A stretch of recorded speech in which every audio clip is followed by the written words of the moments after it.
Custer? You're still upset at me? You went on holiday.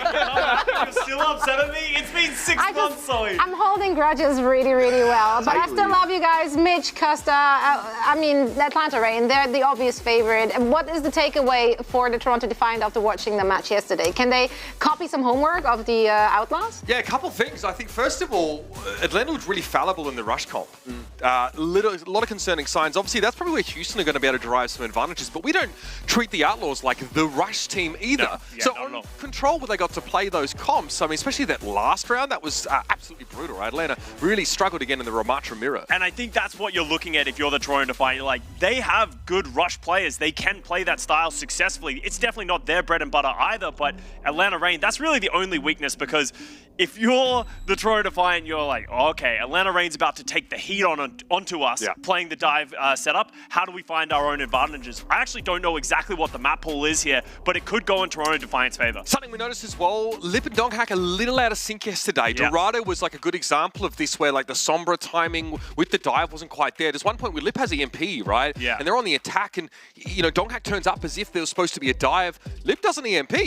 And then Donghak goes and gets killed after Lip translocates out. And that was sort of the big thing about the match against the Houston Outlaws for the Atlanta Reign yesterday is they can bleed, they can make mistakes, because so far this season they've been flawless in a lot of respects, especially in that grand finals when they were going toe-to-toe with the Outlaws. But maybe some cracks starting to show, maybe some complacency, like Jake was saying. They're getting overly confident in their ability to just close out these other teams. So that's why I'm afraid for the Defiant, because they could come out angry. This strikes me as a team, though, the Reign, even at like 10-0, are probably still getting 3 blocks a day of scrims in. You know, I'm more concerned about burnout for these guys than I am for complacency, frankly. And that is a valid concern, because, you know, these guys, they're living in a foreign country. It can be hard, and that can take a toll on you. Even though you're having this, you know, ridiculous amount of success, there's always that level of burnout of like, oh man, I got to show up to scrims every day. We're not getting that many days off. And then at some point, you're just sort of taking your foot off the gas, just even a little bit, to the point that Outlaws can punish you for it. Now the question is, how far did they take their foot off the gas? Yeah. Can a team like the Defiant also give them a run for their money? A different beast. And also want to bear this in mind as you watch this game, that the road ahead for the Atlanta Reign, they're going up against a lot of these top teams. So they're going to be facing the similar gauntlet to what Houston did in that first week, right? Going through the mayhem and the uprising. So we will continue to see this Atlanta team tested heavily. This is probably one of their, you know, easiest games, I think, for the near future, I'd say, on paper. And I think it's almost nice for the Atlanta Reign coaches and team of, they're like, okay, we just took a beating, we fell back. Fortunately for them, they didn't have to go up against the Boston Uprising or Florida Mayhem. It's hopefully that match where you come in, okay, let's beat some guys down and give that confidence back to ourselves that we know we can do this, so then you can move on to those other teams through that gauntlet like you were speaking of. Exciting prospect, though, this guy right here. Spectra, one of the sort of these 3 players out of South Korea coming as rookies, like Knife, of course, being one of them as well, who have already impressed us, right? The Echo looks really good from Spectra, but also, of course, what we've seen on that Trace. I mean, this guy's a player to watch for sure. There's so much firepower and almost new blood that comes into a team that sort of revitalizes. You know, the Toronto Defiant have great players, but the question was, it wasn't synergizing. Adding Spectra, adding Opener has really given them that firepower, and also the flexibility of Spectra. He can play the Tracer, he can play the Echo, he can play almost anything, and that frees Hydron up to play his own strengths as well. Yeah. So many great things for the Defiant to build off of. And if you were ever going to take down a Juggernaut, this has to be the one. Let's bounce back to Donghak a little bit more now. Let's put this guy under the microscope, because of course we know there's quite an impressive hero pool there. The Winston, look, at times we knew this guy when he came in, especially when he first started with Atlanta, he was unrefined, I think, very aggressive. That still is there, but I mean, mid-season madness, he was really clean, able to sort of have that aggressive edge, but also be able to get away with a lot. 3.9 deaths per 10 as Winston yesterday is pretty good considering. Yeah, it's pretty good, but that's also not where he's usually been. He's usually been a lot lower so far throughout this season playing the Winston. And there's so much conversation back and forth about Donghak of, he is probably the most successful rookie this season. Does he deserve Rookie of the Year, considering he has probably some of the best players in the world around him? He hasn't really fumbled, so you can't really argue against that. But yesterday, maybe that's when he started to meet his match, going up against Houston and Fearless. A 13-match win streak, one shy of the record in the Overwatch League, was snapped yesterday. The Atlanta Reign now have a blemish in that L column. It's still a 10-1 team, still arguably the best in the West. Atlanta now look to re-establish this unbesmirchable reputation. And we go over to Oasis City Center first. Looks like they are going to stick to what they're usually going to play. It's their strength. They're not going to just lose one match, move away from what's given them so much success this season. But the Defiant, they recognize their own weaknesses against the best. They're going to play the Junker Queen, the Torbjorn. Jack's loving it right now. And this has been a pick that we've seen from multiple different teams against the Winston. The Queen can punish the Winston for playing too aggressively, hit him with the knife, pull him back. And it's also quite difficult to punish a Queen as the Tracer Sombra. We saw this in the Houston Outlaws yesterday. They were eventually forced to switch back to their own Winston dive composition. So we'll see if the Defiant can find a bit more success here. The Torbjorn, a key point of difference to what we saw from the Outlaws last time on City Center. Geo still occupying the high ground here. And Toronto actually get the cap early here as Atlanta are working for the periphery, but Stalker trying to deal with this Torb. Such a pain for Stalker to find flank routes here. Exactly. They have just anchored down in this room. They have the turret. They have so many different ways to stay alive. And with that flip, they don't have to do anything anymore. They can just hang around because they're getting the advantage. Just rotate a player onto the point when necessary. It's Kaluge playing inside that pavilion. The ultraviolet kill on Woods Lip is huge. Sometimes a kunai yields a huge result, and there may not need to be much more of a fight here. And it wasn't only a first death by Lip, he only had 40% ult charge, and that's why he's actually made the switch over to Echo, realizing against a Tracer, against a Torbjorn, he's not going to be able to get the value he usually does. Now he can outrange that turret and still pressure it from long distances. It is inside that small room there, so not as easy to get purchase on it. Stalker is doing this the hard way now. Donghak going to join up with him for the dive though, and Spectra goes low, forced to recall now. There's the pulse bomb. Holding on to it though, he doesn't want to throw it too early when they're expecting it in a way. Kaluge is still trying to stay on this point, but with Lip with the beam, he's going to fall so much faster. Trade though, Kaluge is down. They get fielded for their troubles though when Chio gets caught out. Spectra is able to work his way through him. 58% and counting now, Scott. It's a good sign for the Defiant. Again, they don't have the best tools to deal with Lip's Echo, but Lip hasn't been able to do too much outside of get rid of the turret twice now. Yeah, he's doing lots of poking and prodding, but hasn't been able to execute players like you would want to as an Echo. This is a hard fight to take, but Spectra not willing to risk it there. Once again, in the driver's seat, they don't have to do anything. They have ultimates. They've barely used anything. Toronto is sitting back on this veritable war chest, waiting for the opportune time to make use of it. It's going to be a Katsuna rush here from Ultraviolet, peering in from the periphery, but it's going to be Hydron finding Stalker. What an opener! And the pulse bomb held by Spectra eventually finds its mark. Fielder is down, and both supports for Atlanta are missing. The Rain start this matchup much as they finished the last. They are shaky, they are maladroit, and they need to find their footing here. Primal Rage for Donghak, and Lip can't get close to the action. They're just trying to hold on, keep the overtime wick going, give time for their team to get back, but they're not going to have much to deal with it. Chio has the rally that's going to give them the overhealth to hopefully take this fight. Look at that. I mean, Donghak tries to drop in looking for Hydra, but Hydra hits the Iki and just goes wild. It's going to be a duplicate of the Junker Queen here, and Chio's able to find Spectra now. The rally for the Atlanta Rain, playing with only 4. Lip with another 7 seconds of dupe here. Unlikely he'll reach that rampage, but still a force to be reckoned with here on the point. This will allow Atlanta Rain to have an opportunity here as we have Axe Blows traded in the front line. Kaluge goes low and the sick is good. Opener out of the picture now, but Ultraviolet finds the kunai. What a trade! Chio had to get involved and dig a little bit deeper here. Hydron in the central pavilion. Swift step by Ultraviolet to try and rescue him, but the Rain managed to squeak it out. Only just though. As I said, that rally from Chio just really giving them a little bit of standing to be able to go on to the onslaught of the Defiant on the point. Kaluge only just gets this rampage. He's done nothing this entire round except be that threat on the point that they can't dislodge. He does have it now, so if he can find a way to get to Chio and Fielder, hit them with the rampage, that has to be the opening window. This is a variation on Kaluge's Roadhog that he played on this map last year against ball compositions, right? To stay in the pavilion, be very hard to shift, be a real threat to the enemy tank player. Kaluge loves to try and counterpick his opponents when he doesn't want to play the mirror. He might be thinking about a rampage here though, as Hydron's turret is down. Chio has the shield bash backwards, but he can't dodge the pulse. Kaluge comes in, he connects with Fielder, and Fielder's going to bleed out here. He'll get what he came for. The sleep dart may have connected, but now Lip has to stand up in the stead of his teammates. The Defiant with a player advantage, want to rotate to point here. Lip fell by a turret, not ideal.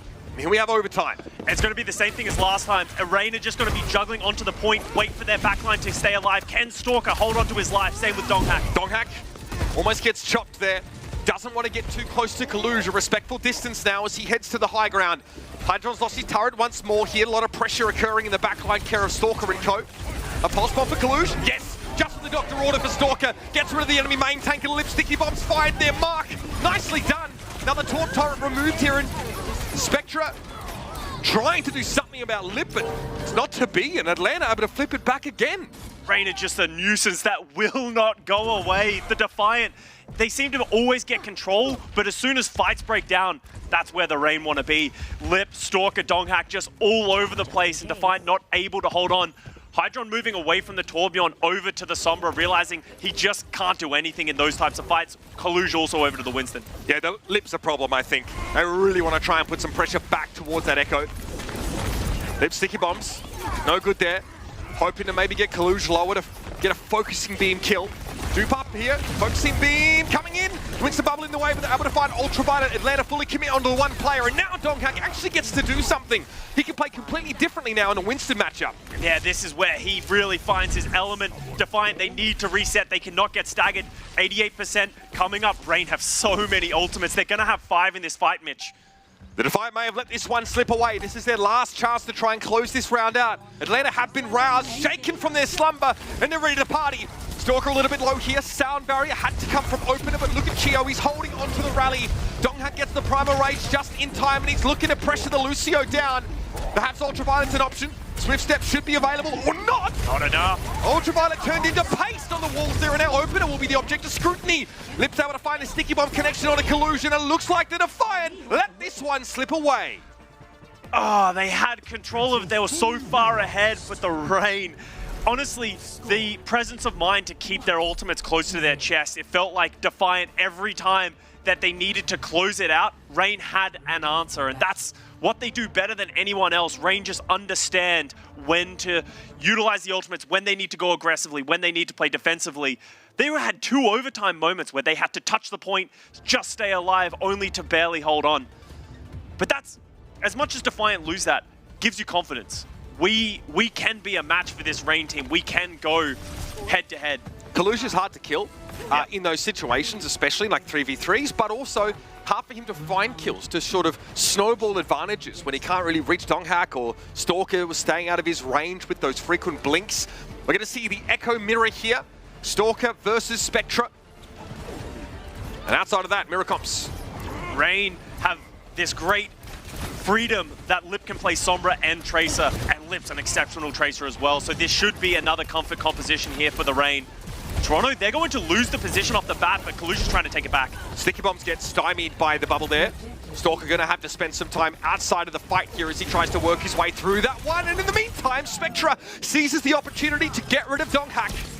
The Defiant play from the low ground to start with here, but Kalush does well. That one bubble on the high ground did a lot of work. And he just made himself a threat. He went up, made everyone look at him, forced the positioning of the backline, and what that did, he was never going to punish the backline, but what it did, the rest of his team punished Donghack for playing too aggressively. Donghack's going to need to be careful. That will happen again. Ultraviolet with a commanding view of the situation here.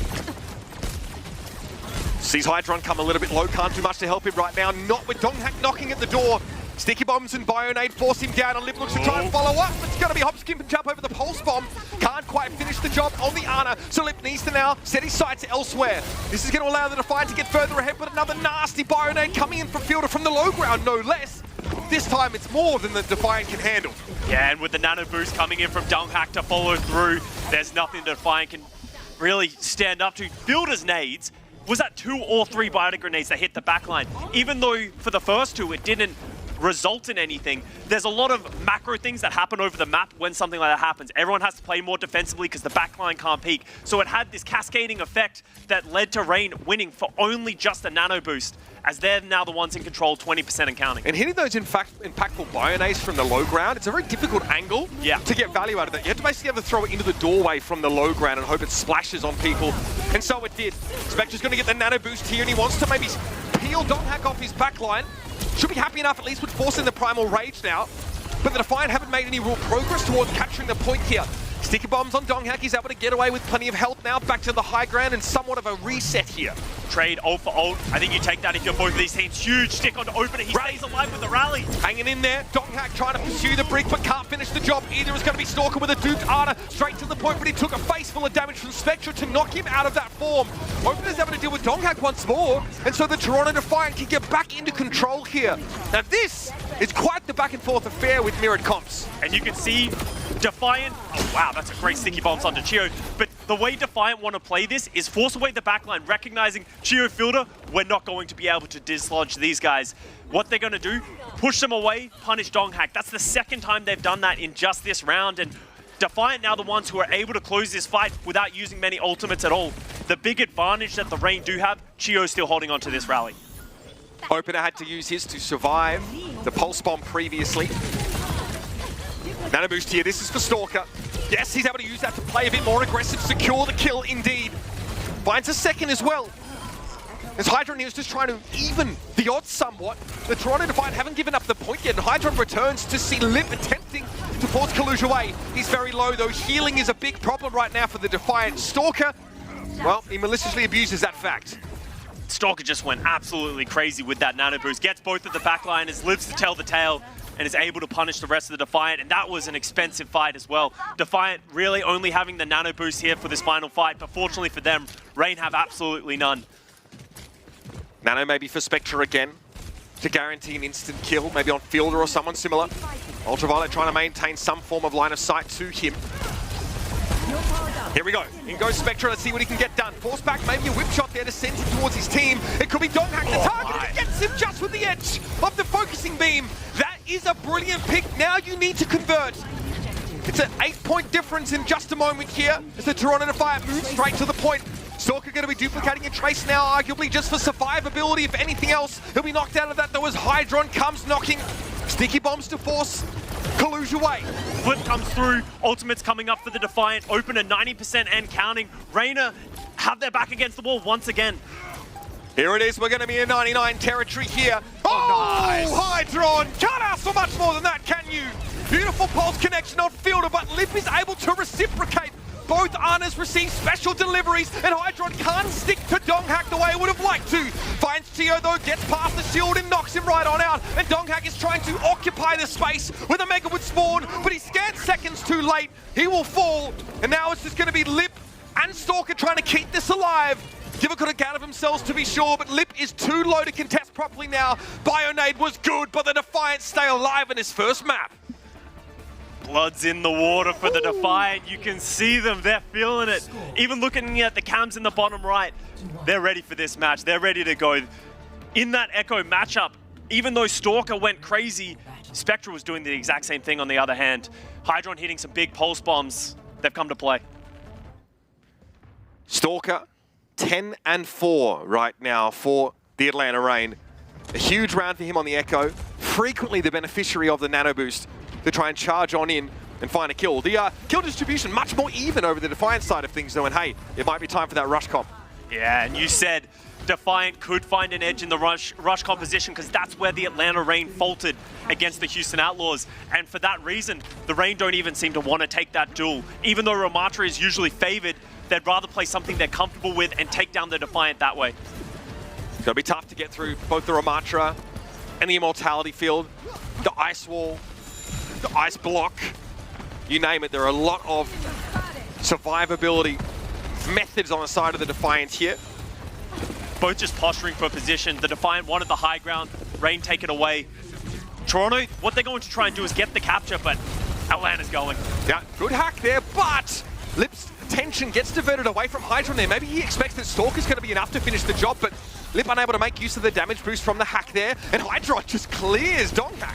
Kaluge is so low, but just able to get topped up by Ultraviolet. They have the tank advantage, and now they're running through with it. Chio falls next. But here's the issue, right? This is such a tanky, durable team with a lot of immortality frames as well. It's so hard to break through here if you're Reign, where you need to kill the first target you stick to, otherwise you lose in a protracted engagement. And that was, Kaluge was the target. He was the guy they tried to take down, but he pops that Nemesis form, has that overhealth, but then the Defiant make a massive mistake, over-aggress trying to punish the Reign. They're gonna lose it for almost free, and that's such an enormous mistake because all of a sudden, now the Reign are in control. You have to enter into them, and Lip's got an EMP. I mean, the fact that the Defiant give up the point without forcing at least that from Lip is going to be punishing, and that's good to the tune of maybe 15, 20 more %. Every one of those counts. How are the Reign going to use this one? Yeah, you can see they want them in the open. There it is, Lip gonna hose him down. Immortality field for Ultraviolet. Can they keep Kaluj up? Yes! Amplification Matrix from Ultraviolet, so a lot of healing going the way of the Ramatra right now. Stalker wants a first kill, and he gets it on Opener, who just seemed to trip over the bomb and get caught by it there. Kaluj the intended target, but hey, the result was what they were looking for. They get rid of both supports, and now the Defiant crumble. The follow-up wasn't there for the EMP, but the rest of the follow-up from Stalker with the Pulse Bomb was. It did cost the Reign more than they would have liked, though. It cost them the nano boost as well. So the Defiant, as much as that's a lost fight, that was expected. Now you come back in with ultimates of your own. Hydron with the overclock. Spectra, Blizzard, could drop that as soon as Donghack goes in. And then Kaluj, if he pops that Annihilation, just needs to be able to find a target. Atlanta is starting to put together the ult cycling, though. This fight will be rallying at Primal. Could be big for a difference maker. Lip might just build another EMP in the next few seconds, but great Blizzard on Donghack. Great reactive play from Spectra. Yeah, they've been catching Donghack time and time again. Chio's going to rally to try and keep them in this fight. Ice wall here. Kaluj going to work Chio's shield down in a Nemesis form now. Opener clutching on the sound barrier. Has to hope that he doesn't need to use it. But Hydron goes for the overclock just to secure the fight win. I don't hate that. Just guarantee that you're going to close out that fight. Stepping forward too far once again by the Defiant. Maybe not expecting this EMP from Lip. Yeah, they thought they had the fight won. They thought they were in the clear. But they stride straight into Lip's EMP. And maybe if you're tracking that, you're expecting Lip not to have it until like midway through the next fight. But he built, at the start of that fight, he built a lot of charge. He wasn't really involved because he was busy with M1. Defiant, just second mistake on this round, and it's costing them so much. 81% and counting now for the Reign. This could be final fight if they don't find any footing. Zorka going to take his time. The Vortex is in his way. Kaluj doesn't know. That big primal from Donghack held on to that one. Maybe in his first of the round here, and the Defiant had to get moving. That one critical mistake at the start of the map when they walked into an EMP might be their undoing here. They have the Annihilation. Kaluj needs to get really good connection from it, and he's going to wait to fight on the point for it. But Stalker's Pulse Bomb could take out a key healer. It could all be over. I don't mind the Kiriko switch here for that extra survivability. And of course, the Pulse comes in. No good, though. Kaluj is able to shrug it off for the most part. Donghack's going to get the nano boost now and look at a pressure Spectre away. Hydron is in trouble. Absolutely collapsed upon here as the rest of the Defiant were on the point itself. And Kaluj can't do too much but throw his dukes up. Susie gets used, they do get Kaluj out alive, but they need extra help. And with Spectra eventually being forced to succumb, the Atlanta Reign should have this one locked up. Defiant just try to find any target, anybody to isolate and punish, but that doesn't fly at against the Atlanta Reign. Reign just able to bend back against the ultimates, hold on to their lives, and then come back with an even heavier punch. And we talked about it, Atlanta Reign. They are the strongest team at playing this Tracer Sombra dive, confident in themselves. And Toronto Defiant, I said they saw blood in the water, but it might have been a bait. Stalker has more final blows than Hydron and Spectra combined. He is 18-5 after that map. He's just so good, absolutely making an MVP bid this season. We saw him on the Seoul Dynasty last year, and no one could have anticipated he was going to hit this level of power this season for the Atlanta Reign. Everyone thought Lip was going to be the powerhouse DPS of this duo. Absolutely not. Look, I mean, really feel like this last stage here was decided by EMP. Yeah. And it's not just EMP, even the first one that happened where they overstepped, it wasn't even an EMP, it was just Reign recognizing hubris from the Defiant, thinking, oh, we can get maybe one more pick, a little bit more percentage, and just got punished in a big way. Look at that EMP. Defiant just had no answers for it. Well, they did have the answers, but they got caught by the EMP. That's it. Well, let's hope they have a couple more questions for the Atlanta Reign, because we're headed over to Numbani. A great chance for Spectre again to reassume that mirror matchup on Echo against Stalker. Stick around, everybody. It looks like the Defiant have got a little bit of something. Let's see if they can make it work in-game.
Spirited back and forth on the map of Oasis to start this series off. For the Atlanta Reign, they prevail.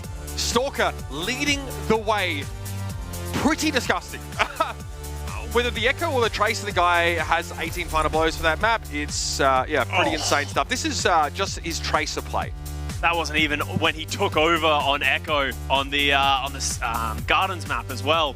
He's just everywhere all at once. And as I said earlier, MVP bid is in full effect. He has been almost the tip of the spear on the damage, just playing the Tracer, playing the Echo, playing anything this team requires of him.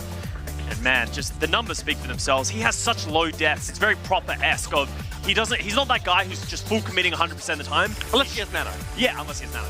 He's just always a thorn in the side of any team he faces. Great start for Atlanta. It was shaky though, at times. Yeah. We questioned about how they go up against the rush comp, but they made the right choice, sticking to their guns, playing dive, and again, I got helped out a little bit by the Toronto Defiant, who at times had a good fight. They'd walk up, maybe try and stagger out a little bit, and they all get caught in a 5-player EMP and get absolutely crushed. And that story replays itself again later on in the round as the Reign are able to exploit the hubris, as you put it, from the Defiant. And the Defiant, if you're very happy to see Numbani come into this pool at this point. You know you're at a deficit going toe-to-toe playing the Tracer Sombra. That's not your strength. Your strength is when you can put, your player's Spectra over onto the Echo. So this is a better Echo map. We will see the Stalker versus Spectra head-to-head once again.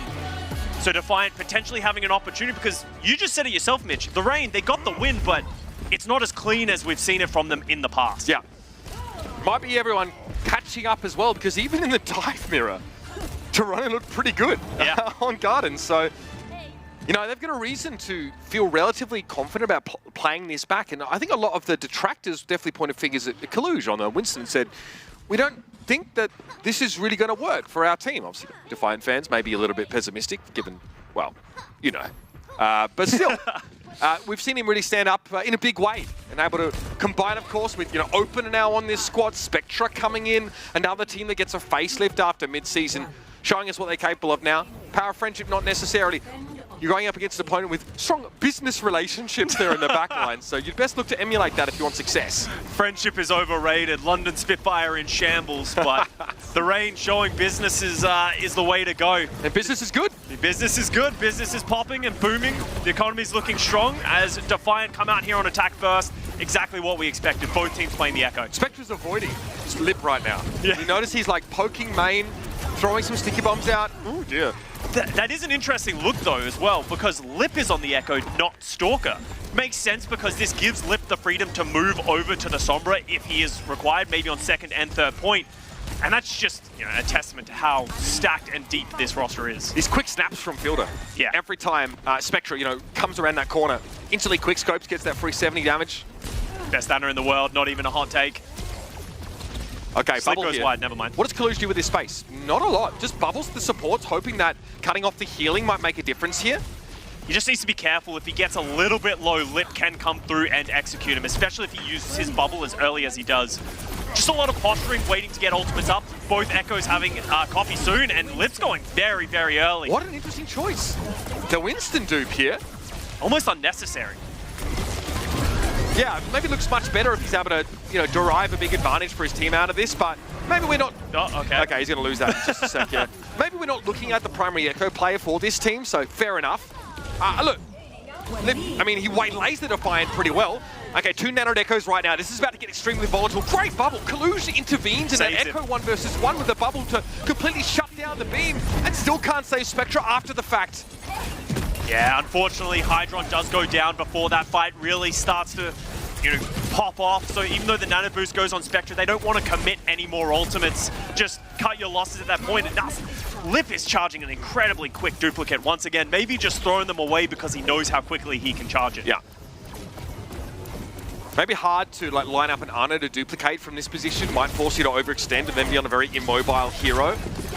Maybe why I choose the Winston, which is more a thing of the past, if anything else. It doesn't feel like Defiant have been able to put any pressure onto this backline. Now Kalusia's going. He's getting up to this primal rage. Is he going to get there? Oh, he's a little low. Should be okay. Echo can complicate this, but now we have an Ana dupe from Spectre, but he doesn't have the high ground to get a good bio, so it's a rushed one on Donghack up close, and already the Defiant have lost Opener and Ultraviolet. This is looking ugly. Yeah, every time the Defiant have tried to do anything, it stopped. Just responded with nano boost from Lip onto Donghack, you know. Once again, not a single useful duplicate ult, but they're there. Good job, Lip. We're all really proud of him. I'm sure he bioed someone. Yeah. You know, I'm sure he got value. Importantly there, Fielder hit a biotic grenade to take down Ultraviolet, so you know, Fielder once again not afraid to go aggressive and use those tools aggressively to find themselves an advantage. And now, a minute remaining, Mitch, and Defiant, they've used a lot of their war chest, as you like to say, only the nano boost from Ultraviolet. I stole that from ZP. Oh, really? Yeah, that's his line. Fielder, sticky bombs, fires himself, backs away, sees Stalker and Spectre are locked in a deadly duel. Straight. Hydron, rather. Lip goes down, Hydron goes down, but that's okay if you're the Defiant. Donghack, oh, good. Okay, good timing there from Ultraviolet, but now how do you work around Donghack? You're not going to be able to kill him, so wake him up. He heads back to the high ground, and the Atlanta Reign look none the worse for wear. Yeah, and they still have both of their support ultimates, so even if they do come under pressure, they have the answers for it. They're looking for Lip, but he got nanoed straight away. Just, I think, his Spectre is trying to find the kill.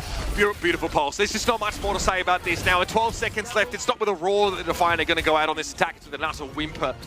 Completely steamrolled by the Atlanta Reign, showing us mastery of this composition. And that's maybe what we expected at the start of this series, but we're getting it now, and I'm sure fans aren't complaining. That's more like the Reign that we've come to enjoy this season. Just not giving any team, any quarter, just absolutely shutting down the Defiant. Mitch is looking at the stats page. The stats are not good. That's one final blow from the Toronto Defiant that was by collusion. That's exactly what we saw on our screens. It didn't feel like Defiant were ever able to get into an even fight. Every time that they stepped up, they were losing something, or it was costing them too much to get there. That gave Reign the opportunity to pop their ults in response. I don't even think Chio and Fielder used the nano at the end there. Lip was playing pretty safe, to be fair. We've seen some cases where, like, I want to think back to like a Washington matchup where I think Alpha Yi was playing on defense, and you know, he just runs at the Echo. Like, the Echo was positioned a little bit too far forward defensively, and he just stickies them. He just comes out of nowhere. Here, Lip gives like a huge amount of like distance, and it's just really poking until he has the dupe, and then he dupes a Winston at first, right? So maybe not taking any undue risks here, and this is kind of the hallmark of our best teams in the dive. They can be proactive without being risky. It's almost like they're playing a tower defensive. As soon as you walk within their radius, that's when they go. They're waiting for you to walk into dangerous territory, and Reign just play it to a T. They know all of their advantage, and their players have the mechanical skill to pull it off, and Defiant just not able to hold a candle. Maybe shades of some of the struggles they are having on the dive in the previous stage coming through. I mean, this is the kind of team we expect those weaknesses to be exposed against. The Atlanta Reign able to really exploit them here. Okay, we actually have the pocketed Echo set up here for Lip. This has been something that some teams have been posturing around with. Shock. Yeah, the idea of like, you're essentially giving your team an advantage in this Echo mirror. So Spectre's not going to be able to go toe-to-toe with Lip anymore because there's a damage boost, there's consistent healing. Virtually 7 players because Duplicate is a whole extra health pool and Hero plus the res. So can be pretty robust here. One of the weaknesses of the Mercy we've seen late, that's a great nade into a follow-up. That is just masterful, and now do all the dominoes fall. Donghack does trade his life. Oh, Lip, he's in trouble. Hits with the bio. It's going to be a res here for Donghack. I don't know if you can really make use of the opening here. Okay, Ultraviolet makes a correct decision. Instantly drops down. Yeah, fortunately they were able to get that res out, so the Atlanta Reign are able to stay in this fight. Donghack's in positioning, and now the Defiant, they're kind of stuck on the low ground. It's not where they want to be. Toronto don't want to match Echoes here. We sort of mentioned Spectra on the Sombra. Ultraviolet's playing very safely here. Yeah, maybe losing that Echo duel, realizing he's not going to be able to go toe-to-toe anymore. Maybe he can hack Donghack, utilize him, maybe punish him for playing too aggressively. Oh, that's dangerous. Spectra got caught inside the Winston bubble, able to get out of there. Ultraviolet now can't get to the high ground. He doesn't have any time. If he tries to go up there, he's got to be out of line of sight for too long. He may as well be in spawn. So Stalker now gets to do this. Woo. That was almost a nice one clip. Pulse Bomb goes wide as well. Defiant are alive. No, he didn't find that stick. Stalker in trouble there, gets caught out in the open without a recall. 2 minutes and 20 on the clock. You see Donghak still trying to occupy that high ground and make it very hard for Toronto to re-establish the setup they had at the start of the round. And that's the problem the Defiant have without playing the Echo, as the Hydron Pulse Bomb doesn't find anything, is because they're playing a Sombra, they can't get Donghak off of this high ground. He's able to stay there and jump back up and down whenever he wants, and then get healed by Fielder just like this. It's a very defensive spot to be, oddly enough, even if it's behind enemy lines. Here's that EMP by Spectre. Is there a trades here for the Rain? They've lost Fielder, but we have Valkyrie, so we have enough healing throughput as for the Rain to sort of withstand this. Bradley from opener though, and Chio brings Fielder back into the fight. Kaluj instantly stops by and just lets him know he's there. But the Defiant don't overextend here like they did in that first map. Back to the point, play safe, but the Primal in their backline could be a problem. It cost Rain a lot to stay in this fight, but now Donghak's starting to get some punishes. Ultraviolet falls with the nano boost. Donghak's hacked here. Translocated down for Spectre though, so a little bit dicey for the Sombra. Pulse on the Fielder. That's huge. That's such a huge pulse bomb. They have to save the point! Oh, please! Oh, opener knows. Yeah, he knows. It's a tough one. That hurts. It was ticking up so quickly. Atlanta had 3 players on it and just stepped off for a little bit too long. That could have been a fight that Toronto could have taken and evened up the score. That's rough stuff. Spectra comes out of that map with 0 final blows. Tries the Echo on attack, finds nothing. Tries it on defense for 1 life. Gets blown up by Lip. Switches over to the Sombra. There was an EMP there. It was fine. Allows him to, I think, kill Fielder, who eventually just got rezzed by Chio. And again, the Valkyrie allows you, well, the Mercy in general just allows you to keep the pressure on, right? Yeah. So if you find a trade kill, hey, res it, you've got a player advantage. You know, they have to come back off spawn here. And you notice that Ultraviolet had to spin the whole defensive round playing from the low ground. Yeah. As soon as he dropped, he never got back up. He just never had the time or the opportunity to take it away from Donghak. And as you said, Mitch, when they did that EMP dive, it was a great execution onto Fielder, but unfortunately, they can't hold that positioning, hold that aggressive style, so the res just comes through and it invalidates the entire dive. But man, this could have gone either way. That's so hard. Such a hard loss there for the Defiant. Potentially they might have lost that fight anyway, but it's almost like a mental thing that you've just lost of, you know, now you're working uphill, you're down 2 maps against the Atlanta Rain. How do you come back? That lip clip there with the duplicate was play of the game, if you were wondering. Nice work from Ultraviolet, but again, once he had to drop low, the sight lines are not nearly as good. All of a sudden, your Winston actually can't be aggressive on defense because you can't see him. When Kaluj dives into main and you have the low ground, you can't do a thing about it. Yeah, that was the C9 that you were just about to see on your screen. The producer's really helping us out, cutting that one off, keeping the Toronto Defiant fans' sanity at least somewhat intact. All right, Defiant fans, keep your heads up. Another chance to stay alive and kicking in this series. Circuit Royal is on deck for map number 3.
out the cage, gotta let out the beast. Revolutionary, gotta let out the streets. Locked in a cage, I'ma let out the.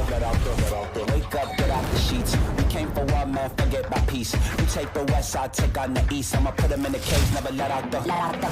Yeah, I hear him chat to the noise. Then stop for the talking. Like fire on the pine. If you wanna touch my please use caution. Vibes looking a little grim in the 6 as the Toronto Defiant struggle to keep their head above water in this series against your top team in the West, the Atlanta Reign. So, it's time to make a couple of substitutions, Scott. Yeah, if you're trying to keep the vibes up, Sir Margette is the guy to bring in. The drip and the vibes, baby. Exactly. We go over to Circuit Royale, so we all know what to expect. Sigma double flex support, so Sir Margette is coming in alongside Ultraviolet, Baptiste and the Zen. Chio's got that upper deck player card of lip there. That's the MVP edition, just quietly. Hey, put that in his sleeve, my guy. What is this sack? Actually, you were playing Commander without sleeves earlier, so I guess you're probably on his side, Scott. But you're really going to throw me out like that? There's going to be some fans coming out. Those cards are getting dinged. I'm freaking out over here. My goodness. Hey, I'm worried about this card. This is going to be a classic sometime soon of Lips, just Shanghai Dragons run and when they were so dominant, but now he's playing for the Atlanta Reign and he's one of the best hit scans we have in this world. We haven't seen him play hit scan much this season, but Hydron's going to have a handful. I'm glad you sort of whet our appetite for a bit of hit scan from Lip coming up because it's Circuit Royale, everybody. Hawk also gets substituted in here, so that is pretty telegraphed of what the Reign are looking to do. Hawk, obviously, a bit of a specialist now, comes in on that Sigma to really make the difference. And Margette says to us, we're going to see some Zen. Yeah, and Sir Margette is the most aggressive Zen since the beginning of time. He was the most aggressive Lucio and Arno of time, but yes. I'm seeing a trend here for Sir Margette's character pool, at least to say the least. But, as you said, Hawk versus Kaluge on the Sigma. That's an old school rivalry. These guys have been in North America contenders for an incredibly long time. They've gone toe to toe. Very rarely do we see them go up against each other being able to play this hero. Hawk is someone we get less opportunity this year to talk about, but a really successful prospect that came up from that Atlanta Reign Academy squad, right? So got to show what he was capable of at that level in contenders and all of a sudden hit the Overwatch League and ended up being the kind of player you build your franchise around in many aspects. Yeah, it's a testament to how strong of a player he is when Atlanta Reign did a complete rebuild, went this fully Korean roster, acquired Chio Fielder, Lip Stalker. They were like, no, we want to keep Hawk here because he needs to be... Okay, Fielder, please, I'm making a point. Fielder's just tickling the ivories, baby. He's going to work out his creative urges here before he sticks to strict flowchart Overwatch, right? Yeah. Don't even breathe unless you're told to. This is what they've been doing in their free time. They haven't been spending time together. It's just been rocking it on the piano. All right, Lip starts on the Widow here. See, he has to peek from fairly telegraphed locations, so takes his time. Interestingly, Stalker isn't going to play a Sojourn or a Hanzo like his traditional. He's going to play the Genji. This is something that we actually saw from... My mind is blanking on it. It was Decay. Decay came out and it looked terrible. He couldn't stay alive. He couldn't find any execution. The way that Stalker's going to want to play this Genji is be that front threat that if anyone oversteps a Zenyatta or a Widow, he can dash, engage, try and find that execution. Obviously, the ability to traverse that verticality quite comfortably is going to be a boon to him on that hero. Lip, leading from the front here. Hawk is spending some time recharging his barrier, but Lip is still surging ahead, looking for these shots. And tell you what, starting to play whack-a-mole with the Defiant. They have to keep their hatches battened. Yeah, Lip found the first pick, finds a second pick onto Spectre as well. This is record time on the first point. Are the Defiant going to be able to hold with a disadvantage? Sir Margette going down, there's no chance. Midfielder, not the kind of player you associate with the Zen role normally, or at least not in recent history, but my goodness, he's dishing it out at long range. The Atlanta Reign have done, they've got one kill. That was Kaluge, obviously able to find one there, but they are struggling here on the first little stanza of Circuit Royale. And Spectre's just having a bad time right now. 2 deaths just getting picked out from across the map, and there hasn't been a single bit of resistance so far from the Defiant. Atlanta Reign ignoring all the white flags being thrown in their way. Fielder has Transcendence already. He's going to be the first one to get to Ultimate. That is ridiculous. Yep. Achieve Enlightenment, and in 2 weeks all your money back, apparently. If Hydron gets seen here, he will get taken out by Stalker. He wants one free shot and he missed it. He gave himself away and he cops a little bit of a kiss there from Fielder, who goes for the Transcendence now, which won't protect his team against the Widowmaker, but they don't need it. Hydron's under extreme pressure and Stalker closes the gap. We're dealing with 4 minutes and 27 seconds still to play, and that first checkpoint is looming real quick. And they're just going further and further forward. The Rain recognize, take the high ground, make it impossible for the Defiant to make it to this point. And without Margette having the Transcendence, I don't think they're going to be able to do it. Hydra going, this is not close. Oh, I'm straight up not having a good time, says Hydron. Unsuccessful in most of his forays on the Widowmaker so far. Kinetic grasp here for Hawk to create that space for the Rain to fall back in, but now Spectre decides to try and take the game into his own hands. Hawk's going to be forced away. Spectre knows he can double back and deal with him at any time, but it's 5 minutes and 20 on the clock for the Rain. That is an astonishingly large time bank. And the Rain, you're more than happy to let Spectre pick up the scraps. They do stem the bleeding, start to hold, but Rain, they haven't really had to use anything so far to get this, you know, record-breaking time and attack. It might be close. Yeah. It might be close. So much it does have the Transcendence. Stalker has the Blade, but it's going to be difficult to find any value against this Defiant setup. No one can. Okay, Lip holding on to his Infrasight there just to match it with Hydrons. Kaluj gets caught in the gravitic flux there, but is actually happy to just drop back down, give some ground. That air matrix is pretty scary. The Defiant are making use of everything right now, and all these ultimates may amount to squat. Stalker goes upstairs and was able to find Hydron, and with the Blade, he says that's more than enough. He gets one with the Blade against the Transcendence. Sir Margette pops it, but he wasn't close enough to his teammates, so the damage was done, and the Defiant have to fall back. But as you said, Mitch, Defiant also used a lot of ultimates to try and take that fight to no avail. 4 of them. Yeah, 4 of them. Now Kaluj is the only one. He has the flux. But Fielder's coming up to another Transcendence. He's charging them so quickly. Liv spots Hydron there. Gets away with just a free haircut, nothing more. Spectre also living dangerously here now as Hawk's going to get caught in the gravitic flux. Chio can't save him with the rally. It's going to have to be the Rain in full-scale retreat for now. 4 minutes still to play. I don't know if I've just missed this entire round, but has Chio been on Brig this entire game? Have they been playing Brig Zen? I didn't even realize that. I just assumed Chio would be playing the Baptiste. I think it's, odd. I think it might be the Genji. Maybe they hope to give Stalker a bit more rope with those heal packs, but even so, an odd decision. I don't think it was Baptiste earlier on. I don't think he was either. Well, they're going for it. If you have the Transcendence, you don't need that extra healing from the Baptiste. Chio takes down 2, just running down the backline, and the card is getting ever closer, Mitch. Hawk moves into the cul-de-sac here at the end of the map, and the Defiant, look at the clock. It doesn't tell a great tale. 3 minutes and 20 seconds left in the round here as Stalker fell. Spectre and Ultraviolet's forced to fall down to the left-hand side of the point. The accretion from Kaluj comes in too late. And the Atlanta Rain able to get over the line with a whopping 3 minutes, 15 seconds left. The Rain say no healing, no problem. I guess you don't need to heal anyone if everyone dies. Or if they don't shoot you. That's true. You know. Yeah, if they never get an opportunity to shoot, because Lip just, you know, we have our questions of, does Lip still have it on the hit scan? Is he a Sombra one trick? You know, you always hear those mutterings on Reddit and social media, but Lip once again proving why he is an MVP candidate every single year he's in the league. Lip, 4 final blows, 0 deaths, 60% scoped critical hit rate. Hydron, 0 eliminations, 0 final blows, 5 deaths, 0% scoped critical hit accuracy. Ooh, that's not great. Also, you guys can't see it on your screen right now, but Chio's currently holding up the Lip card to his camera, just really making sure the fans know. Oh, that's just... come on! Yeah, to punctuate said point, here's a very unflattering graphic. At least Hydron's good looking. Yeah, hey, he looks great while he's doing it, though. That's what you need to keep an eye on. But he is definitely struggling so far in this match, and he struggled the last time they had a match this weekend as well on this Widowmaker playing Circuit Royale. He just hasn't really been able to sort of go toe-to-toe with these juggernauts we have in the league. Last time it was Bird Ring. This time it's Lip. Toronto Defiant used to try and force maps like Gibraltar last year to leverage Hydron's ability to get value. Or rather, it was the Mayhem, excuse me, with Hydron on that team. He was really impressive there. Not quite able to reach the form of yesteryear today.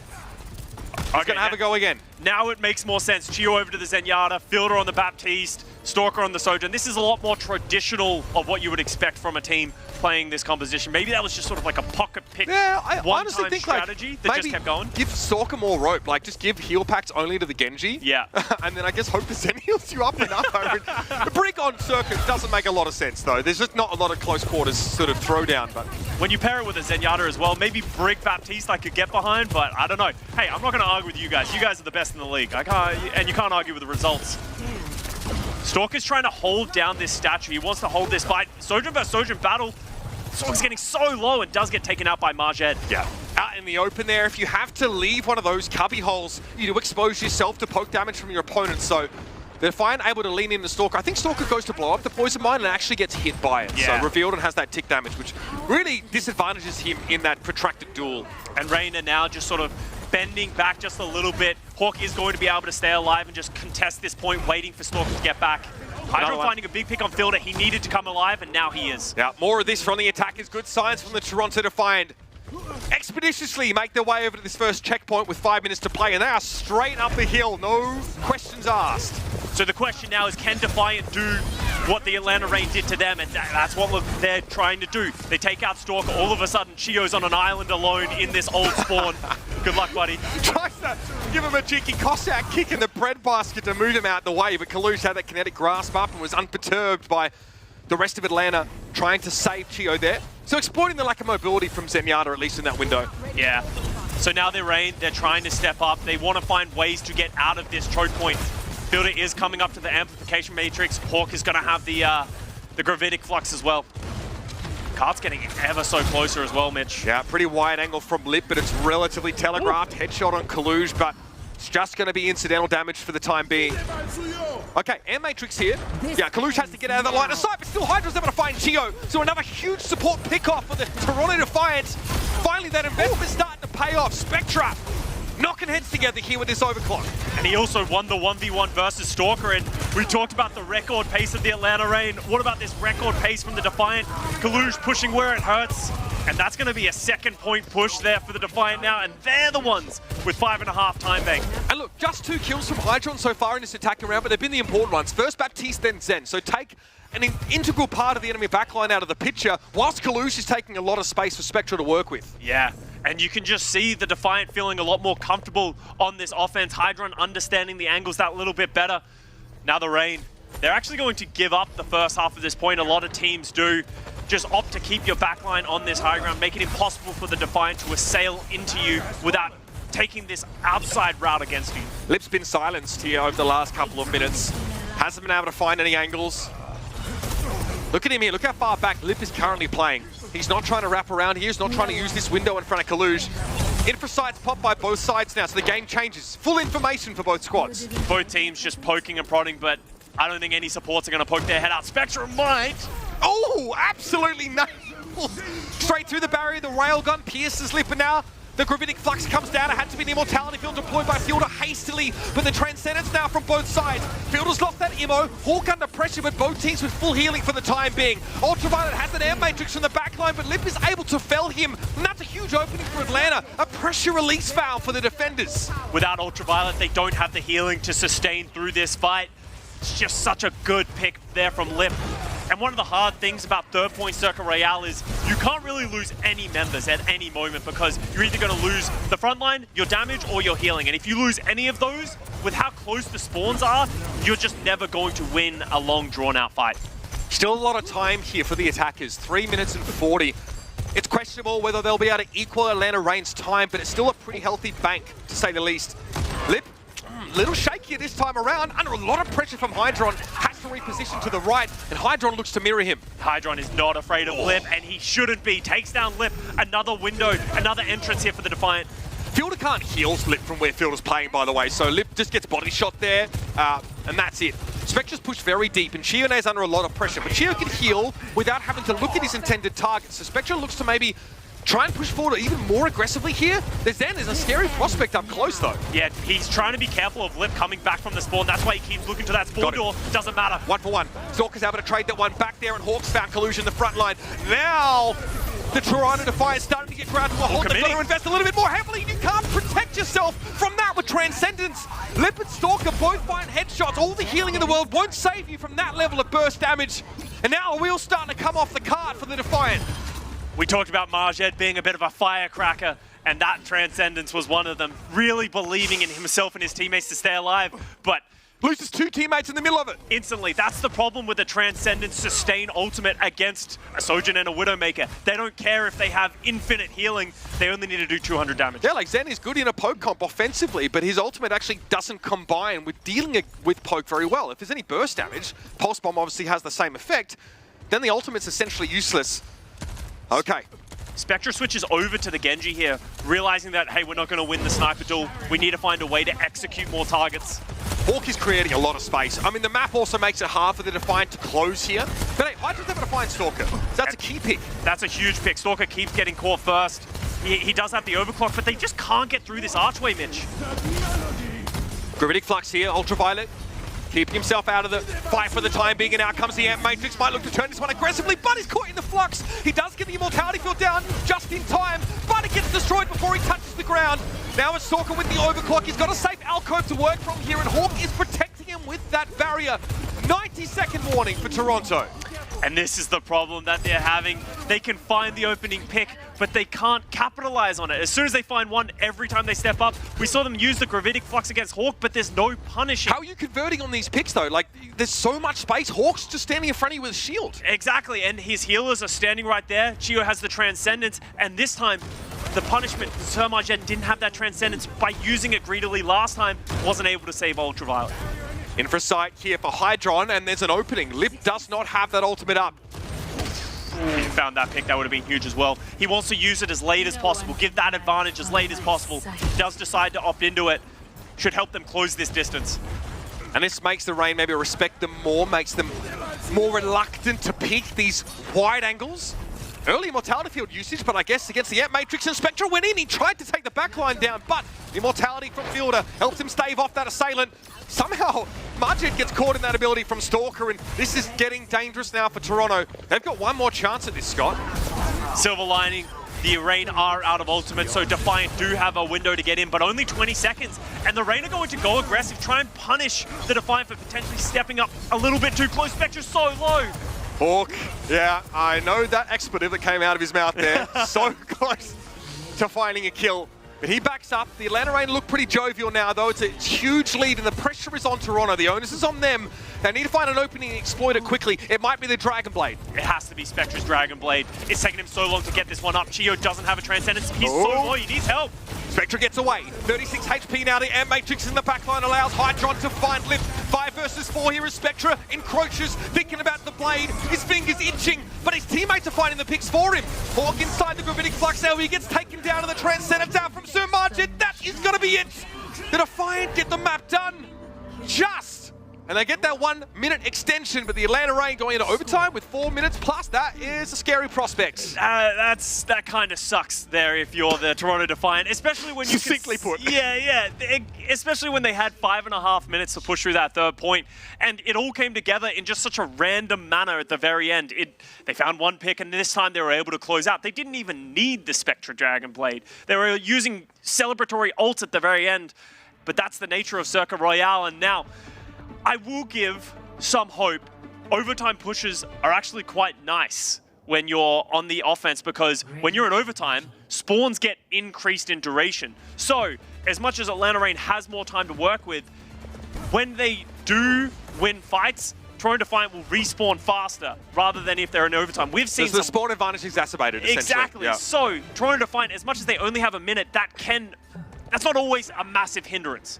Saw it yesterday. Watch Point Gibraltar between the San Francisco Shock and the London Spitfire. It was a bizarre match, but the Spitfire had like 3 minutes or so. The Shock had 1. San Francisco able to win that map in that overtime. Right? I think so. Yeah, you're right. 3-1, I think. I was agreeing with you, and then you made me question as well, and then I'm like, I don't know if Yesterday was one of the most ridiculous days of Overwatch I've had in a long time, so... Hazy on that one, I'll be honest. Atlanta Reign sticking with the same defensive composition they played last time, Defiant doing the same. And we saw how quickly Defiant were able to capture the first 2 points last time they attacked. If Hydron can find the same angles, find the same picks, hello. Never mind, Spectra will do it. 37 seconds left, but Spectra finds a very important opening here. In a matchup he's less favoured in, able to take that Widow down. How do you convert it here? The card's too far behind for them to surge ahead. Slowly, Kaluge will start to scale up his goal. Oh, what was that? out of absolutely nowhere. Stalker down, Spectre pulls a rabbit straight out of his hat. And you said last time they weren't able to surge forward. This time they absolutely are. They want to find any other picks. If they find one more, they should capture this first point without really taking a team fight. Kalush, the trebuchet, sends that big old rock upstairs. But Hawk might be the real issue now. They need to be able to get through this Sigma if they want this checkpoint. We are in overtime. If the Defiant get off the car for any reason, the round will end instantly. 1.94 meters. The rain, Hawk's a little bit low. It's getting scary to try and contest. They've already used that immortality field now, and Hydron is peaking, starting to get a little bit more cheeky with it. It's going to be Spectre getting that key kill on Hawk. Eventually, he just runs out of healing. Lip able to find a kill, but you can't convert that into a defense. And so back, the rain get pushed. Those are some massive picks by both of the DPS of the Defiant, just able to give them a window of opportunity. And now we're in that overtime push. Look at Chio's slow bar moving up as he tries to find... Get me back in there, coach. Just wants to come alive. Defiant haven't been able to find a second punish just yet. Ultimates are coming up for both sides. There's going to be a lot of ultimates used in this next one, but ultimately it'll come down to who's going to find the snipes. Lip pops the visors early. Hydron doesn't have one to respond. So Lip at least able to convert that one kill in jump time to some advantage elsewhere. Oh, this is rude. That's speculative at best there. Spectre opens up the account once more. Field of Falls, immortality field from Ultraviolet. I think it served its purpose well and truly here. Spectre wants to get close here and guarantee these kills with the overclock. He's the player to watch right now. Big Flux is going to catch Kalush, but March is going to be there with the Transcendence. Hawk's already being pushed away here, and it has to be Chio's Transcendence. He finally gets back to the fight. He finally gets that ultimate online, but Spectre's looking dangerous now with a full rail charge, and he goes for it. He and Stalker trade blows. Kalush is low. He's barely hanging on. The shield gets thrown up, and now the immortality field has to be used. Fielders goes down first, though, and Spectre's still a problem on this off angle, but Kalush is getting surrounded now. They're bullying their way through. The Toronto Defiant, they're not done. And this is where the overtime gets dicey. Spectre has just been nuclear so far in this overtime push. He's winning every duel, finding every opening pick, and that cost Atlanta Reign everything. And now the Defiant keep it rolling onto the third point. The step off of this car for the slimmest second is to invite the end of the round. The Defiant know this well. Kalush, impossible to shift. Indomitable defender there right outside that checkpoint. Helps the Defiant squeeze their way through, and Hydron now looking to be proactive. Oh, he's looking, waiting for the first person to peek. Oh, Lip takes the first shot. This could go either way. Stalker does switch over to the Hanzo, saying, I don't want any more of that noise on Sojin. Spectre needs to serve up another kill. That's been the key for the Defiant, that first pick to start these engagements off. We're going to have, once again, this corner is going to be held, jostling for position. Who can find the first pick? Stalker backing up here. Sonic gives that information. Who's standing on the cart right now? Don't need to guess though. Hawk's fallen. Now you need to pick. You need one very quickly. The Toronto Defiant, with 1 minute in the time bank, are looking to make a full completion of Circuit Royale. That would be unreal. Spectre's applying pressure to the side so they can't shoot through the window. Lips down! The air matrix from Ultraviolet allows him to find that kill, and it's happening! I can't believe it's happening! Kalush tries to push up here, he'll be able to get rid of Fielder, and it's just Hawk, sad and forlorn, he'll fall, the cart gets over, and with 1 minute, the Defiant have able to add 3 checkpoints to their tally. That's astonishing! And now the Atlanta Reign have got a serious, serious contender on their hands. From rags to riches, Reign do have enormous time bank to make it through, but that's not going to help them. Even if they do use all this time to get to the third point, because that's how long it's going to take, they're going to have to win that final fight just like the Toronto Defiant did. And right now, it feels like the Defiant are the ones with their heads full of steam. Spectre is just on a different level. He's ascended on this Sojin. Yeah, the first picks in those first 2 fights, it's a poke composition, right? So much of the fight is really predicated on that. The DPS ultimates generally aren't, as impactful as, let's say, like your Sombra compositions, right? Where those are really, where teams rise and fall. 415 though, pretty good, but tell you what, we don't see this very often. This is a very rare thing, those at home. If you're just joining us now, the Defiant have been able to finish Circuit Royale a second time with only 1 minute in their time bank. They were well behind Atlanta, but they may have found a chance to snatch a victory here. 6 points is usually a King's Row special. It's really the only one you find yourself on getting 6 points. But now we get a second look at this Atlanta Reign weird composition that we didn't catch the first time because Lip was just ripping everyone's heads off. Chio on the Brig, Fielder on the Zenyatta, that is, we're assuming, is built to help Stalker and enable Stalker to go further forward.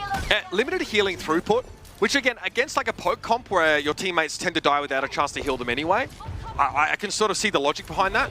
The person who is going to have to change the way they play with this support lineup is going to be Hawk. He's not going to have the same level of healing that Kaluj will. So being patient, play that kinetic grasp, use it to let your team advance. Not using his shield at times even.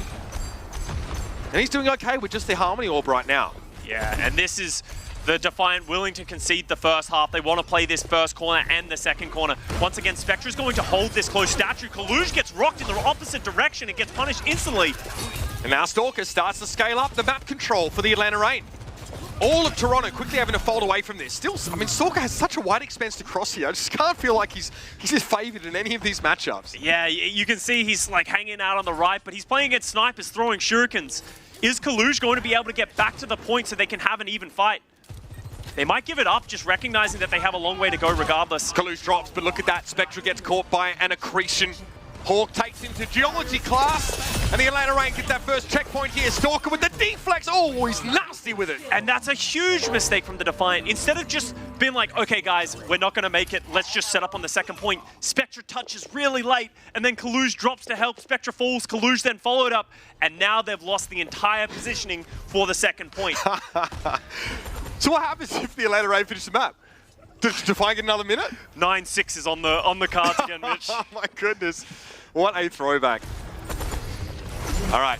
Again, you see Hawk sets the line of scrimmage right at this doorway. This gives maximum space for Fielder and Co. Yeah. But again, your healing throughput is lower, so you can't let Hawk fight a neutral for too long. Look how low he is. It doesn't matter though. Stalker's able to find his way. He's the cat amongst the pigeons. Margin is down, and look, Stalker dashes up into the sky to deal with Hydron. The Toronto Defiant are getting washed away. And that's the way that they're playing this composition. What happens is Stalker and Chio are the hit squad, apparently. They play in an off angle, and Hawk, he's taking a lot of damage, but that's not the fight they want to take. They're taking it on the offside, take down the backline, and they get the second point for essentially free. Ah, yes. An homage to wins there from Lip, as the card gets to that 5th checkpoint now. And Atlanta Reign, by no means home and hosed. Still a minute 45 left in the bank to get the map done. Both teams have ultimates. Both teams are going to get an effective hold, but neither team has worked out how to hold the first 2 points. No defense here, like the average game of NFL these days. Oh, God. But this will be hard for the Reign. You know, we saw how effective of a hold the Reign had on the 3rd point initially with the Defiant. Can they do the same level? Fielder dancing with death. Hydron holding his infra side here, maybe unaware that Lip doesn't have it, but as the defending Widow, you've got to be reactive with that ult. And for him, he knows that he's not going to be able to step up aggressively in this front half. They just want to hang out under this arch. That's going to slow everything down. Chio falls, so now they're going to go forward. They cannot get punished like we saw in the first map. You don't want to walk into a trap where Reign are willing to commit ultimates. Sub 1 minute remaining here. Atlanta have to make good on that 4-minute time bank, and they're going to have to do it in basically this next fight. Kaluj plays that corner here, very aware, of course, that Stalker can wrap around. No nano for this Genji Blade. Stalker's going to have to get it done the old-fashioned way. 10 ultimates on the board, Mitch. Infra side here, this is scary for Stalker now. Yeah, all of a sudden, the hunter becomes the hunted. He backs away, but Hydra gets baited out. Lip is able to find him as Hydra was looking for Stalker instead. Here comes Hawk now knocking on the door. The Atlanta Reign. The Dragon Blade has been drawn. Stalker controls the high ground. The Transcendence from Sir Margin looks pretty superfluous here as he gets run back into spawn. A kick from him is good, but the Atlanta Reign are going to get this map done. We're going to 6-6, ladies and gentlemen. And both teams get another minute added. We're going to run it back a 3rd time. Maybe this time someone will learn to defend on the 1st or 2nd point. Hopefully not. This has been very entertaining. But Defiant, you have to highlight that was a bunch of different fumbles on that defense. They had a huge advantage. Fumbled on the first one after Kaluj gets rocked the wrong direction. Then a late touch on the second. Weren't ready for the push on the 2nd point. And then 3rd point, Marjed's Transcendence just a little bit too late to keep Kaluj alive. And everything crumbles from there. Oh, man, Hydron thought he had Stalker dead to rights, hits the infra site, goes for the peek, and reveals himself to Lip, who was lying in wait for just that opportunity. But let's be frank, and looking at these time banks, the Defiant have made up 3 minutes of time here. Yes. Virtually, right? By pushing all that map in overtime. So 7 seconds separates these teams. It's about as close as it's going to get. And this is the Defiant fighting for survival in this series. They've demonstrated they can stand toe-to-toe with the Atlanta Reign in this sniper poke composition. Now they've got to stick the landing. Yeah, and we don't see this very often. First double overtime of the season, 6-6. I feel like this only happens once in a blue moon. We've all had that once or twice in our Overwatch games, but very rarely at this level. Now we get to see it again. Reign are actually going to play the Brig Zen on their defense. This is the first time we've seen them make this adaptation.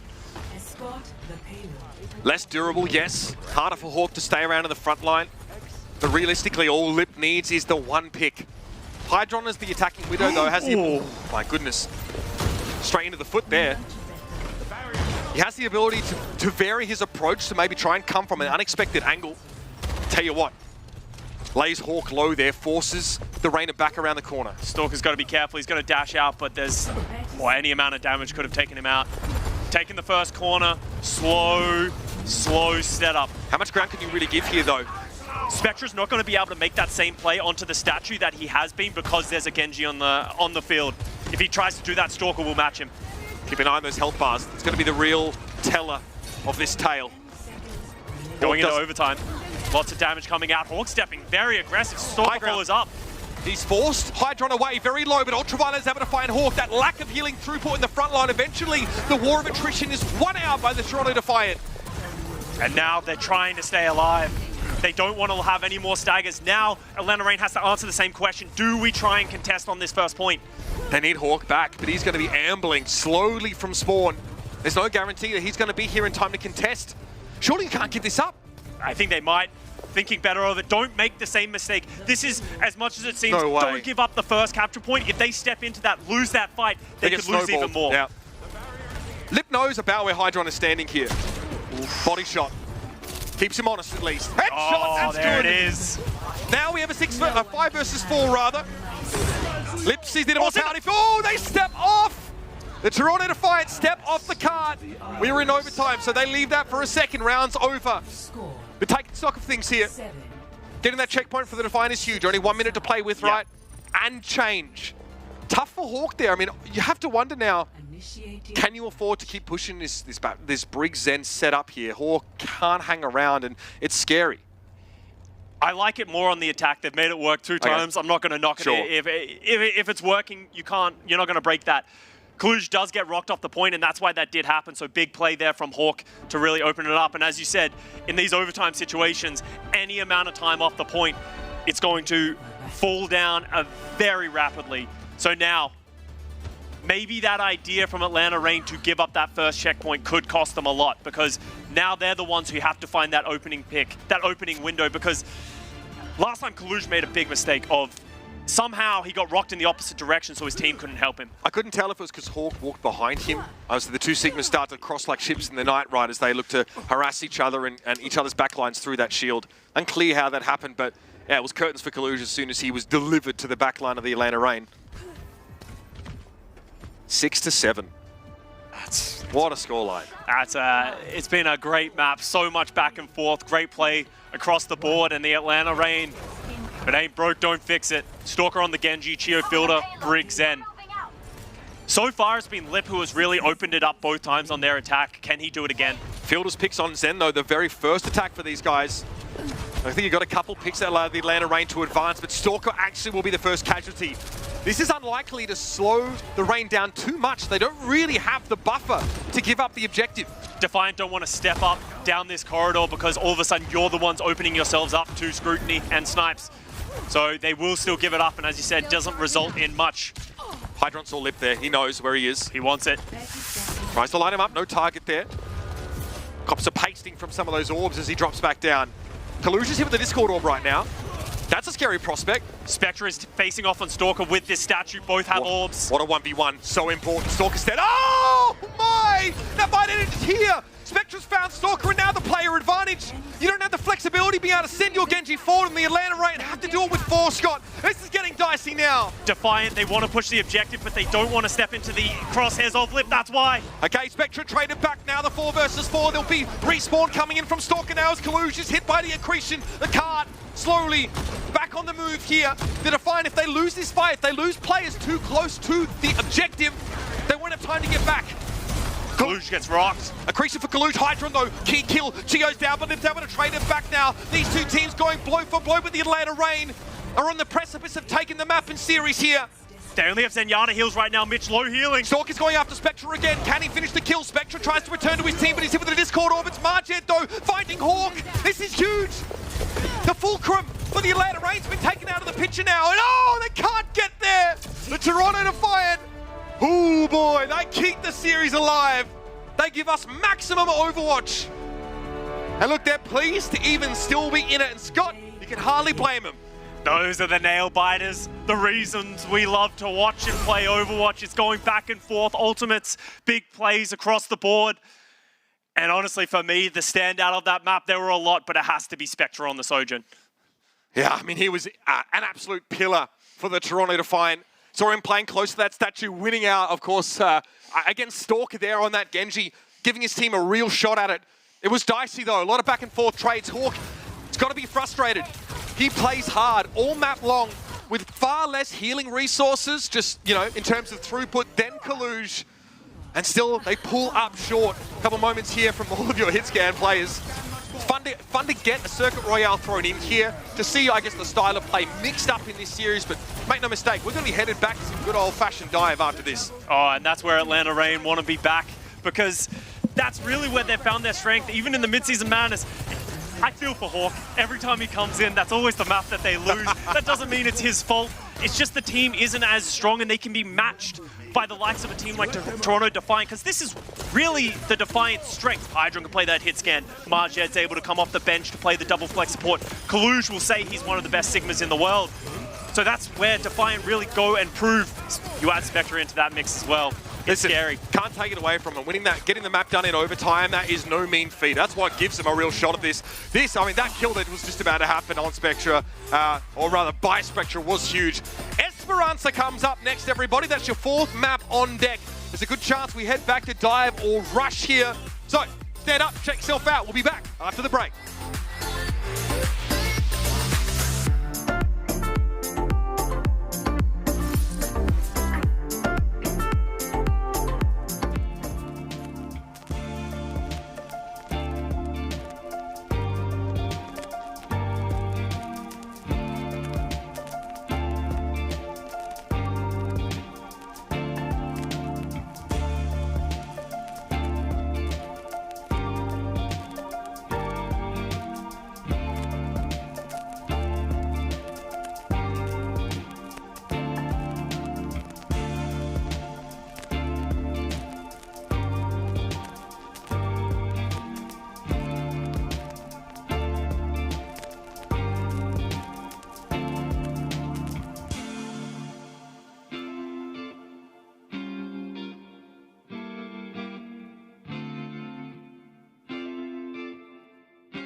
Welcome back, folks, to your second game of the... You're right there, Scotty? Yeah, no, I got to do more cardio. Right.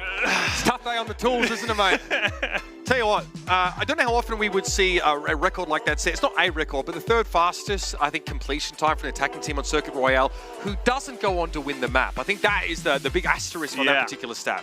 Yeah, and that was one of the craziest ones. We've seen these long, drawn-out fights, but very rarely at this top level do you see that level of exceptional play, but also some fumbles as well. And that's what makes Overwatch great. They're going back and forth. And honestly, I want to highlight both these Sigma players because we talked about their head-to-head, their storied history. Look at this. Kaluj winning in the damage and almost every other category. Hawk has fallen short. I do want to sort of, put an asterisk on this one as well because Hawk usually had a Briggs Zen healing. He didn't have that, I guess, reprieve of the Baptiste consistently keeping him up that lamp as well. Mortality field, yeah. So he honestly did a pretty solid job, all things considered. Yeah, it's almost like you get your mistakes erased to some degree. Yeah. And you actually notice that Hawk, sometimes you'll see tanks take poke because they know it's just feeding their support ult charge. But Hawk was actually avoiding that a lot. Trying to move up the cart, especially on that first phase of the map, but ducking inside the rooms and being very conservative with how he used his shield because he knew we wouldn't be able to set up on that corner until the shield was full health. So had to play a completely different game to Kaluj, but it's great to see that old contenders rivalry sort of, brought back. Yeah, 6-7, you're not seeing things, everybody. It was, quite the slobber knocker of a map. But importantly, the Toronto Defiant stay alive in the series and they have a chance to force a map 5 if they have a strong showing on Esperanza. And worth noting, you might have noticed that looking at your screen, open it back in for the Defiant, Donghack in for the Atlanta Reign, back to where we were in the first two maps. On Esperanza, I expect both of these teams to sort of lean back into playing that Winston dive. We could see Kaluj opt for the Junker Queen. We saw it in that first round of Oasis, maybe not wanting to take that mirrored head-to-head. The last time we saw these two teams in dive comms, it was Numbani. I know it feels like years ago now, but it was a bit of a stinker for the Toronto Defiant. They were very passive, I think, in trying to use Spectra's Echo to open up advantages. I think Spectra ends that map with 0 final blows. Far cry from what we just saw, of course, on Circuit Royale. So Atlanta probably won't have Echo here. It's just not good on this map. Tracer Sombra set up maybe like a rush down. I mean, perhaps, Tracer Sombra for the Defiant with some dives seems like the most likely outcome here. And not everyone's the London Spitfire who are going to try and just throw these wacky curveballs to try and find victory. If you're the Defiant, you just have to dig deep, find some magic to be able to go toe-to-toe with the Atlanta Reign as Hydron does come out in this Sombra to match Lip. And historically this season, Hydron has really struggled on the Sombra, and that's something the Defiant moved away from heavily, just putting Hydron on hit scan. So let's see if he's made some improvements. That was a problem that plagued the Spitfire at times, I think. They struggled, obviously, with sort of lack of that Sombra play until Backbone got rotated back in. Started to see him now after the first couple weeks. So the Defiant need to make this work here. This is how they get that map 5. This is how they can go to a control map where they might get to play some Rush or something else that maybe suits him a little better than this. Both teams just fighting for positioning, trying to get control of this left side. Because Stalker wins that, now he has control and he's able to play aggressively. So Defiant are a little bit on the back foot, but right now it's just a lot of poking and prodding, trying to charge up these ultimates. Yeah, pretty tentative, I think, from both sides here. And I think a big part of this is going to be EMP generation and nano generation to start cycling those big ults. Build is so aggressive. He's taken a very wide angle and Spectra pays the price. Yeah, Lip gets taken down though. There was no chance to save him, to be fair. He was out of the picture, well and truly. Donghack though chases Kaluj down, gives him a zap, nipping at his heels. So even losing Chio here, you're probably still in decent shape. Your Winston's alive. You still have Fielder to keep him topped up. You should be in good stead. Yeah, and both supports going down from Defiant. It's going to mark the end of this fight. It was close. It was trading blows back and forth, but it is going to be the Reign who get the first meterage on the board. Now these ultimates are going to come to fruition, the nano boosts. Donghack's playing an aggressive style, just knows he can get up to that primal rage, be so disruptive, enable Lip time to get up this EMP. I mean, this really should be the bread and butter for the Atlanta Reign. A map and a style they're really comfortable on here. Anything else than domination probably should be frowned upon. Oh wow, Kaluj down without anything even really happening. Kaluj tries to take space and Stalker just hunts him down. Well, Donghack had the bubble behind him. Yeah. So none of his supports can really peer in there. So Kaluj is probably acting as if he's gonna be healed quite comfortably, but Donghack does that a lot. Like, really wants to cut that Ana line of sight off with those projected bubbles. And Donghack, on the other hand, he got the nano boost, so therefore he was able to sustain through all that damage while Kaluj was not afforded that value. Yeah. Now the ultimates are up early. EMP from Lip. Can he get the close onto Ultraviolet? Yeah. You have a short window there really to find the kill. Open is able to get the rally, keep Ultraviolet hale and hearty. So you have to back away. EMP not quite working out, but I mean, Scott, you eventually got the checkpoint here for free. Think of the Atlanta Reign, you can probably throw some good money after the fact. Yeah, maybe a little overzealous from Lip, but as you said, they're so tenured at this composition that it's hard to really just consistently win team fights against these guys. Lip's going to charge another EMP quick, but this should be the Defiant having an advantage in the short term. Gio was there with the rally straight away. Very hard for Hydron to exploit that brief window. And now Kaluge with the nano, looking to surge ahead here. Fielder, unlikely any sleep up at this point, but Kaluge is just trying to occupy as much of this space as possible. Steal some oxygen maybe. Nice pulse. Ultraviolet down, and that is going to be an opener here for the Atlanta Reign. Yeah, lack of healing. Kaluge is the next to follow, next in line, and all of a sudden the Atlanta Reign, as we said, they just bring it back. They use their support ultimates this time. Chio's rally just keeps them in the fight. Defiant just not really able to find as much meterage as they would like. Only 5 as the cart goes back and the forward spawns tick back forward for a Reign. Even with the Defiant, yeah, edging out in that damage, that last fight. It was the healing that made the big difference, and without Ultraviolet in the fray, easy pickings for the Atlanta Reign. Do you see that communication from the backline? Chio must have called Lip back, so Lip comes to help against the Hydron Sombra. That's the communication that you can see and why they are so strong at this composition. But I feel hard to kill this backline in general. Everybody gets involved there in terms of keeping Chio and Fielder standing. Donghak hacked and slept here. Safe enough though with that nano ticking. No bio also afflicting him. Kaluge though, he's in a scary spot. Now Atlanta know there's Primal available for Kaluge here after he doesn't want to use it.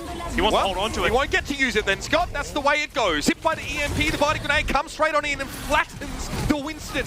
The Atlanta Reign now are free to continue to stretch their legs, and they're approaching the last phase of this map.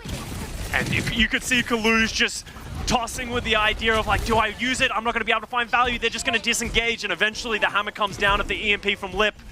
Spectra falls as well. It just keeps getting worse and worse for the Defiant.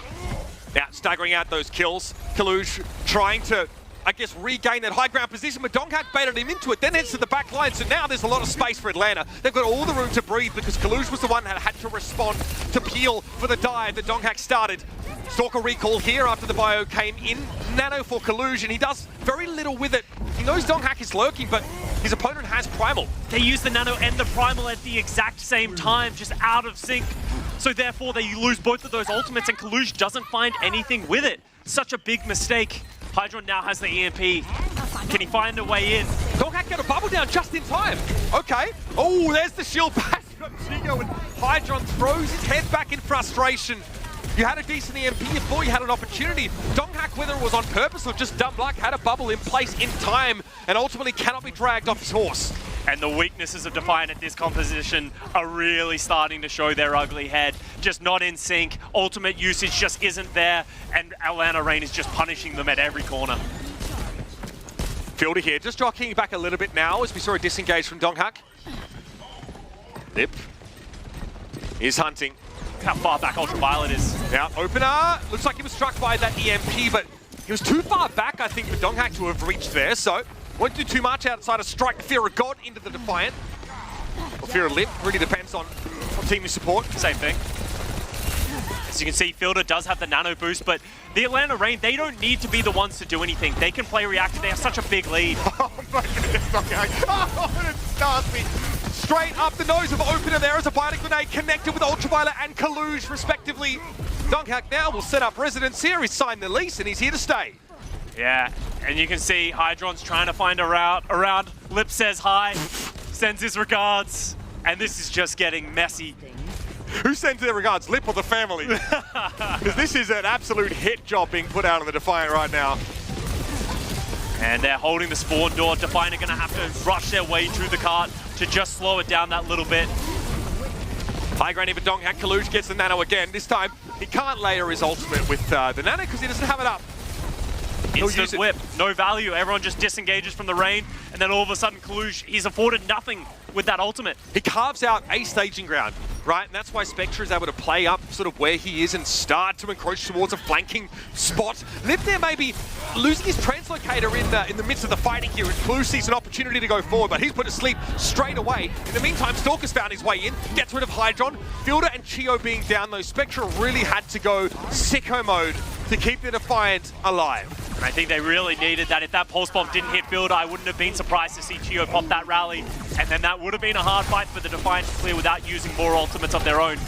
Hydron is back up to an EMP, opener with a rally. Same on the other side for Rain. Every time I feel like Defiant have an advantage, Rain just have an answer. Hydron here is just going to be harrying the back line from that sort of mid-map position where the health pack is. Spectre caught out in the open and caught in the fray as an EMP swallows him up. Opener's still going to rally anyway, even though he's pretty much alone. So it's not really going to do anything. No one's even getting any overhealth. It's just him getting 100 extra armor. 1 minute 55 left, and the Atlanta Reign now are no longer really priced into playing too aggressively. They have so much of a lead here, so much high ground control, and Stalker sticks one to opener. May as well have said, kick me that pulse bomb. He gets absolutely flattened. Donghak's happy to use the primal here. Look at this straight away. Wants to re-establish his catacomb position here as the bot moves on in once more. And Stalker's just running rings around the Defiant. He currently has 9 final blows, not a single death on the board. Checks out. Found a big pulse bomb in that fight as well. He's just everywhere all at once. And the Defiant just really don't have any answers. They drop the EMP, but the follow-up's not there. Just not as in sync as the Rain. Nano on deck here for Donghak. Fielder could be in trouble. That is a Nano Kalush. And he slept. Too consistent, too good. Just doesn't miss this guy. Donghak, though, might be getting one now if it means keeping him alive, but Fielder pretty darn good on the old aim and M1. He just hit like 5 hip-fire shots over and over again. How does he do it? He doesn't have to aim in for those. It's ridiculous. So many other players would like quick-scope those, guarantee the hit, but it takes too long. Donghak in trouble, though. Look at the kill contribution on the Defiant. Everybody focuses him as the rest of the Reign have already well and truly backed up. Yeah, 45 seconds remaining. Defiant do find the flip onto the bot, but they have a long way to go, Mitch. Can they find any more punishers? Stick on a Chio. That should be a good starting point. All right, finally a chance for the Defiant to get back to this unenviable position of playing the low ground, approaching their first objective. They basically can't lose control of the push bot from here on out. And look how many ultimates they're going up against and how many they have themselves. Hydron needs to get up to this EMP. Early pick on the Stalker, his first death is important. Lip may have to hide amongst stealth for a little bit longer here. I mean, this cul-de-sac represents a very potent opportunity for an EMP, but he instead just goes for the back line. Lip destroys opener. Ultraviolet has to use his Biting Grenade defensively here. Does hit the sleep. It's going to be a trade at least. The Defiant now without opener, but Ultraviolet is going to have to step up in his stead. It's going to be a running from Chio. He held onto it for quite some time, and Stalker delivers as only he can. Persistent perfection and consistency. That's the Atlanta Reign's MO, and it secures them another victory here, bouncing back after a harrowing loss at the hand of the Outlaws. And we said that they were going to play angry. It wasn't as angry as we were expecting, but once again, the story is old as time in this season. No one holds a candle to Atlanta Reign playing the Tracer Sombra. You can bring up maybe Toronto should have tried something different, but on that map, the Tracer Sombra is just so effective that you kind of just need to go toe-to-toe, but they can barely do that. Yeah, again, nice to get a bit of variation. A map where, I mean, opener, it's tough for him. He played that series close. He put his heart and soul, especially into that circuit, Royale, as he had to sort of, I think he sat on the sideline, right? Sat on the sideline watching the good times happen. Had to watch that one go and then saw his team get a win. He comes back in and, you got to feel a lot of pressure, right? You're seeing a substitute come in and win the round and you're straight back in and you're straight back to playing in that sort of dive composition.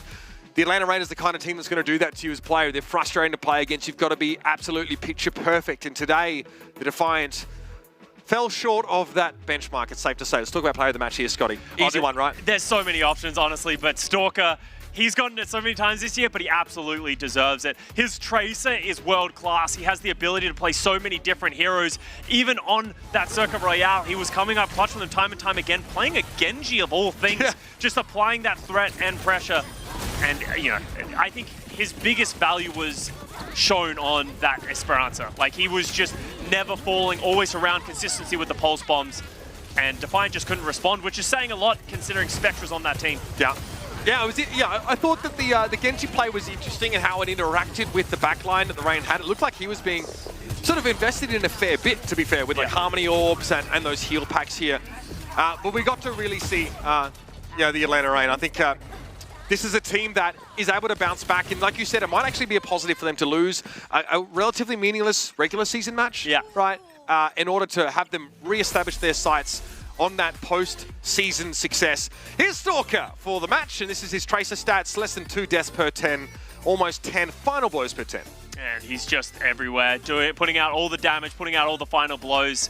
And honestly, as you said, this is an important win for Atlanta Reign to bounce back, but if I'm the other teams of the league, Boston's, Florida's, I'm looking at that like, there were some maps that could have gone either way. Bit of individual play, maybe our roster can topple them, and I think Atlanta Reign is starting to feel that heat because even Toronto Defiant, for that example, this was not a bad match. This is you going up against the best team in the world right now, and they did have some good maps. Other than Numbani, which was a bit of a stinker, everything else was pretty close. Yeah, I remember the Echo Comp, something they'd sooner forget about here, but plenty of takeaways from this match for the Toronto Defiant. And the Atlanta Reign, of course, getting back in the saddle and getting back on that campaign for glory here in the Overwatch League. We're going to take a break. Everyone, take a breath. We'll be back, of course, with our experts to break down that match and set our sights on our last game of the week. So don't go too far. This is your Overwatch League.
Welcome back, everyone. What a match that was. Atlanta Reign is taking the W. However, there was some fight in the Toronto Defiant. Why are you laughing about 25 minutes of fight on circuit. That's a lot of That was fight. 25 minutes. Yeah, it was a 25-minute map. That is the most was a fight dog we fight, ever that saw. situation. Yeah. Exactly, but that was the most fight we saw on any push map so far this season, Right. and we will definitely going to dive into that one. But let's just roll the highlights and look at the greater scope of that match. We thought Atlanta Reign are going to come in hungry and just absolutely stomp Reno the opposition. But again, Toronto Defiant, I mean, they played up to their opponent. I like the cheeky Torb strat here on Oasis. You know, I think it has legs, but this map was, for me, was like, this is why a lot of teams don't play Rush, because I think you scrim Atlanta Reign and they just eat you alive over and over again, and you're like, maybe we can't play Rush, guys. That's sort of why a lot of teams aren't bringing this out. And then again, Nimbani, I mean, again, Yeah, this another one map was where, It was brutal. This one was rough. One-sided, yeah. as one-sided Really. can be. I like that Atlanta integrated Chio on the Mercy here, getting a little bit more greedy with the value on that offense, where Brig on the low ground can kind of struggle. Great situational spot to bring out the Mercy. Esperanza, though, I mean, Atlanta has to be undefeated on this map, right? Like, they are not just undefeated. I insane. feel like I wonder what their margin of victory is. Like, what's the average push differential? It feels like a lot. These guys smoke absolutely everybody on Esperanza. I mean, to be fair, they have smoked everyone on every map thus No, far. to me, this map, I just feel like every time I see it, it's like I know Atlanta's gonna win. I see it coming up. Good job on circuit, guys. But we're going Esperanza. Okay, but we have to take a look once again at that double push, a double OT push map here, of course, in Circuit Royale.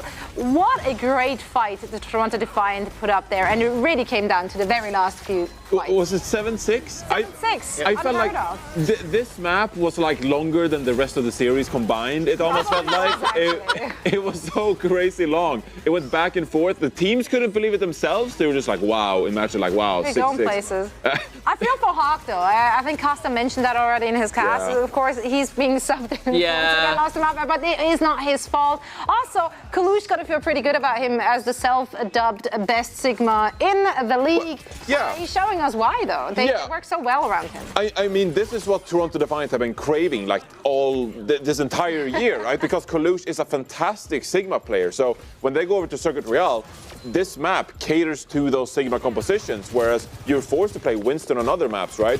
Spectra here with a nice shot onto Stalker as well. So this is Toronto Defiant really allowed to play their best game, and throughout the entire year they've been forced to play these Winston compositions. We're seeing more Winston this year than we did all of last year, of course. So Toronto Defiant, this is a crucial map for them.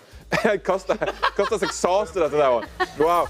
And Spectra was a standout on the Sojourn on Circuit Royale, and I really just wanted to hammer it home, like how amazed I've been by Spectra here on the Toronto Defiant, this short stint on the summer stage. Take a look here, 7.3 charge shot kills per 10 minutes, 60% charge shot accuracy.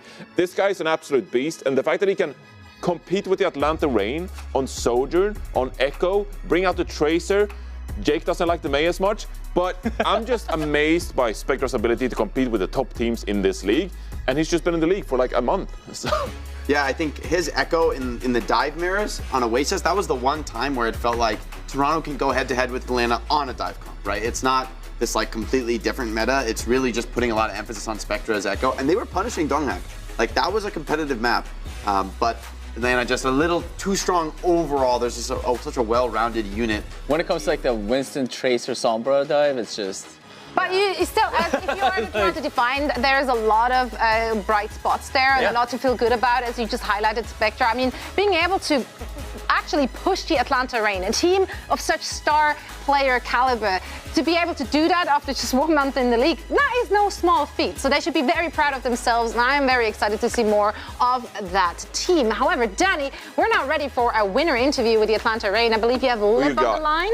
Oh, that's I have Lip, yes. Teamwork makes the dream work. Teamwork makes the dream work, or Lip just makes everything work. Hi Lip, how are you doing? Lip 선수 안녕하세요.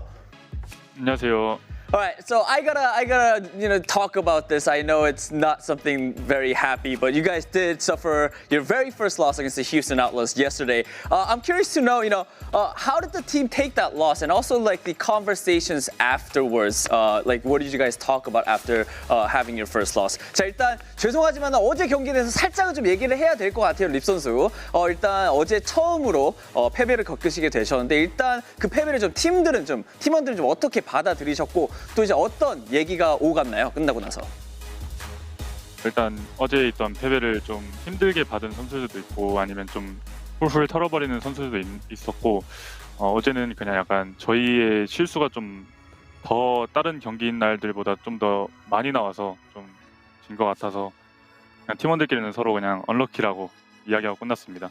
All right, I think it really is divided. Some of the players took it really hard, took the loss very hard. Others, where some of them were just like, hey, let's just brush it off and move on. But I think what it boils down to was we just made a lot of mistakes in our Houston match compared to all the matches that we played in the season.